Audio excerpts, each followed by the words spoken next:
Welcome back again. तो जैसा कि प्रीवियस वीडियो में मैंने आपको डेट्स बता दी थी रीवैल्यूएशन की, तो इस वीडियो में काफ़ी ज़्यादा इंपॉर्टेंट बातें मैं आपके साथ शेयर करने वाला हूँ। सीबीएसई ने काफ़ी ज़्यादा यहाँ पर टर्म्स एंड कंडीशन लगा रखी है, जो कि आपको जानना काफ़ी ज़्यादा ज़रूरी है। नहीं तो आपके मार्क्स इसमें लिखा है कि अगर आपके 1 मार्क्स भी कम होते हैं तो वो भी आपके काउंट होंगे। ठीक है, तो आप जैसे कि देख सकते हैं, decrease even by 1 mark shall be affected.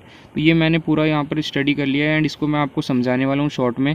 तो आप रीवैल्यूएशन से पहले एक बार ये सारी प्रोसेस एक बार अच्छे से देखें एंड अगर आप कॉन्फिडेंट है तभी अप्लाई करें। ठीक है, तो चलिए स्टार्ट करते हैं। तो यहाँ सीबीएसई की तरफ से 3 प्रोसेस यहाँ पर दिए जाते हैं। पहला तो है आपका वेरिफिकेशन ऑफ मार्क्स, सेकंड है obtaining photocopy of the evaluated answer book, third है आपका री एवेल्यूशन ऑफ मार्क्स। तो अब इनको मैं डिटेल्स में बताता हूँ आपको।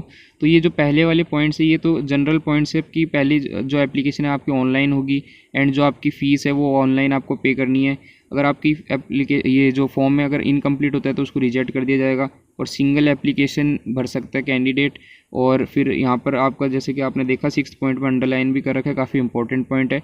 एंड 7th पॉइंट में आप देख सकते हैं, in case where there is change in marks increase और decrease such candidate shall have to surrender the marksheet cum certificate which is in their possession thereafter they shall be issued a new marksheet cum certificate.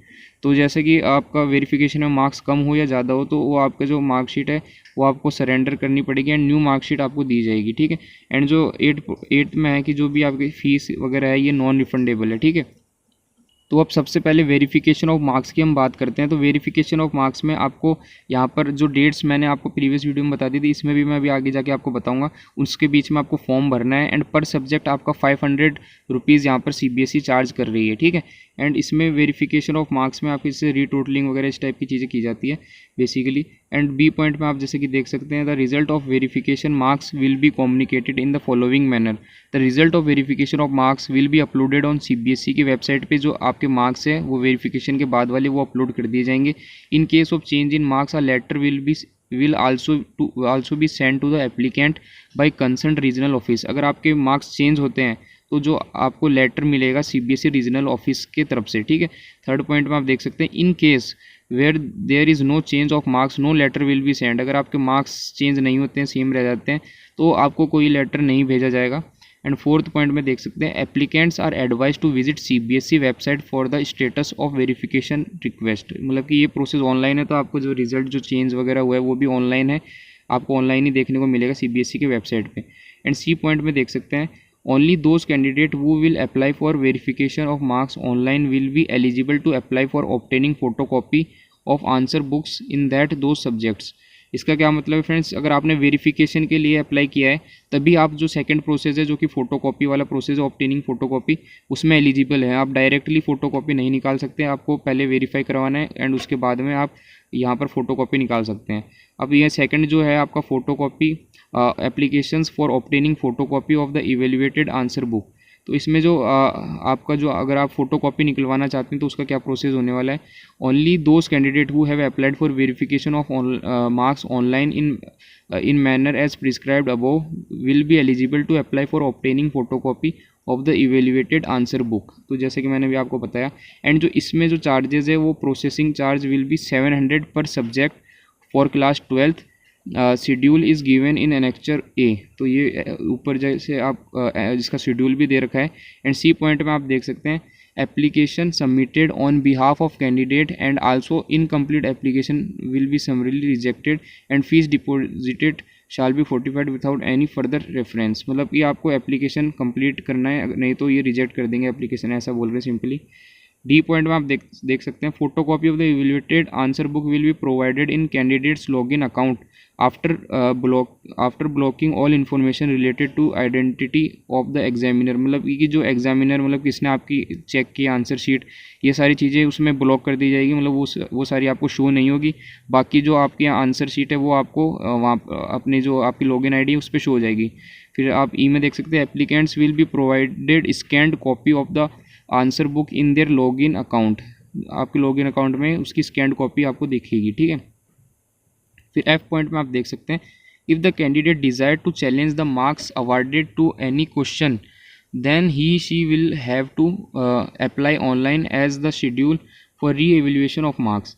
तो ये भी आपका same process है, जिन्होंने photocopy वाले process तक follow किया है वही री एवल्यूशन के लिए अप्लाई कर सकते हैं। जैसे कि आप देख सकते हैं, only those candidates who have applied for obtaining photocopy of the evaluated answer book shall be eligible to apply for re-evaluation or challenge the marks awarded to any questions। मतलब कि आपकी जो फोटोकॉपी के बाद में ही आप री एवल्यूशन के लिए अप्लाई कर सकते हैं, सिंपली ये बोला गया है। एंड बी पॉइंट में आप देख सकते हैं, रिक्वेस्ट फॉर री evolution challenges shall be accepted only for theory portion, मतलब जो थ्योरी पोर्शन है उसी के लिए ही है। एंड 100 रुपीज़ पर क्वेश्चन, ये फ्रेंड्स काफ़ी ज़्यादा यहाँ पर इंपॉर्टेंट है। एक क्वेश्चन के लिए आपको 100 रुपीज़ यहाँ पर देने पड़ेंगे CBSE को। एंड सी पॉइंट में आप देख सकते हैं, the applicant will have to refer to the marking scheme in the subject concerned which would be available on the website along with the question paper. Thereafter candidate can submit application for re-evaluation in the required questions with reasoning।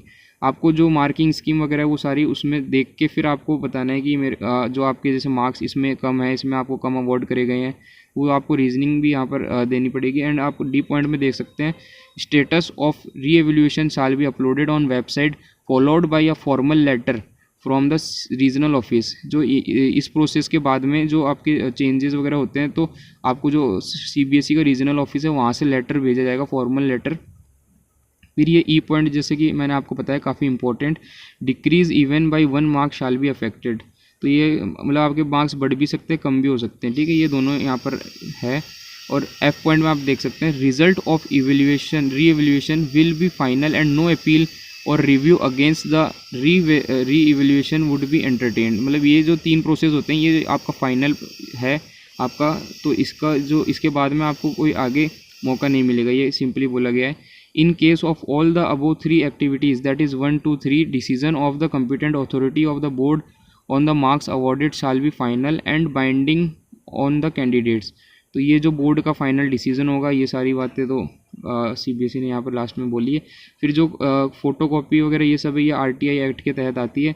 And re evolution ये can not be under RTI act, तो ये सारी बातें यहाँ बोली है। और यहाँ पर नीचे जो डेट्स है एंड टाइमिंग है ये काफ़ी ज़्यादा इंपॉर्टेंट है, इसी टाइम के बीच में आप अप्लाई कर सकते हैं। एंड जो चार्जेस वगैरह ये मैंने हालांकि प्रीवियस वीडियो में यहाँ पर आपके साथ शेयर करा है, बट आपको एक ही जगह पर मैं बता देता हूँ। 10th एंड 12th का फ्रेंड्स सेम प्रोसेस है, बस डेट्स अलग है, तो वो 10th की डेट्स भी मैं आपको बता देता हूँ। अप्लाई ऑनलाइन की जो डेट है 4 अक्टूबर से 6 अक्टूबर, बाकी डिटेल्स में मैंने आपको बताया रखा है ऑलरेडी ऊपर। और आप जैसे कि देख सकते हैं यहाँ पर ऑब्टेनिंग फोटोकॉपी की 13 अक्टूबर से लेकर 14 अक्टूबर के बीच में, एंड री एवल्यूशन की 18 अक्टूबर से 19 अक्टूबर के बीच में। तो ये टाइमिंग्स जो है इनके बीच में गैप्स काफ़ी कम हैं डेट्स के बीच में। तो आप अपना मतलब देख लीजिए, अगर कॉन्फिडेंस अगर है आप तभी अप्लाई करें, ठीक है। एंड अब ये 10th की मैं आपको डेट्स बता देता हूँ। जो 10th की है वो आपकी 5 अक्टूबर से 7 अक्टूबर के बीच में आप अप्लाई कर सकते हैं ऑनलाइन। एंड फोटोकॉपी की डेट यहाँ पर 14 अक्टूबर से 15 अक्टूबर के बीच में है। री एवल्यूशन की क्लास 10th की डेट वो आपकी 19 अक्टूबर टू 20 अक्टूबर के बीच में है। तो फिलहाल फ्रेंड्स इस वीडियो में इतना ही। अगर आपका कुछ भी डाउट रहता है किसी प्रकार का, आप कमेंट्स में पूछ सकते हैं। और मैं NIOS के बारे में भी आपको बताऊंगा, वो भी काफ़ी बढ़िया ऑप्शन है प्राइवेट स्टूडेंट्स के लिए, उनका जो साल है वो बर्बाद नहीं होगा उसमें भी। तो उसके बारे में भी मैं आपको डिटेल्स में अलग सेपरेट वीडियो में बता दूंगा। फिलहाल इस वीडियो में री एवल्यूशन के बारे में स्टूडेंट्स पूछ रहे थे, तो वो सारी डिटेल्स मैंने आपको बता दी है। तो अगर आपका फिर भी कुछ डाउट रहता है तो आप पूछ सकते हैं। हेल्पफुल वीडियो लगी है तो लाइक करें। तो इस वीडियो में फिलहाल इतना ही। Take care and bye.